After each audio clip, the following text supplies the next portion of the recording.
I used to be very shy, 6th grade, 7th grade, really quiet, not sure of my place there. And then something happened and things changed for me. When he started at Landmark, his mom said she was there when we were introduced, and that was what it was. She said Christy was introduced to Nick to make his life better. The first date was really junior prom, which was a little bit of a story in and of itself. Just that whole, she was in a car wreck just a couple of days beforehand, and had a nice pretty bruise that matched her dress. Nice big green bruise from the seatbelt that matched my nice green dress. So the stick was color coordinated.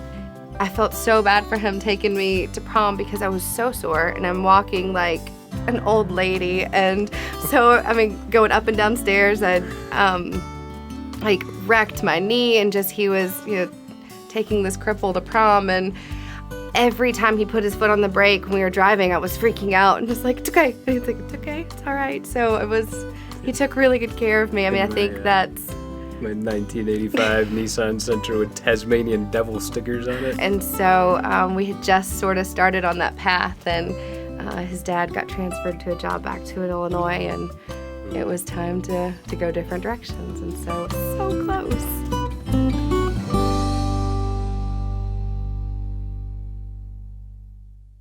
On countless moonlit nights, I looked up to the sky and whispered out a prayer.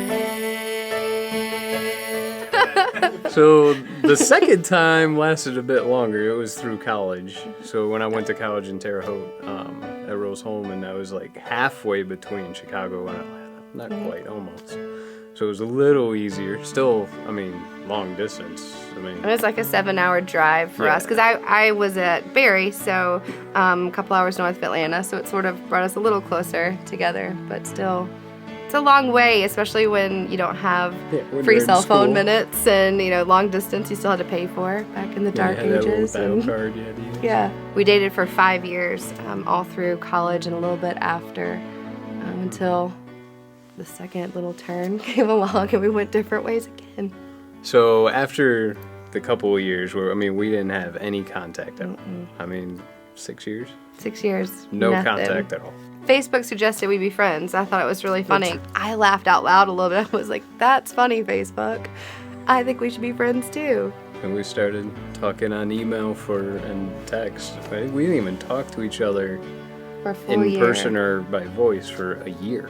My heart went on shutdown immediately when we just kind of started talking again. It was not about romance at all. It seemed very dangerous to me to consider that after having invested so much before and it didn't work out. The Lord was really working on me a lot. I am not the man today who I was the first or the second time we dated. And the first time we saw each other since the day we broke up was that weekend when he got off the plane to come to my brother's wedding, and that was it. That was it. Pretty much.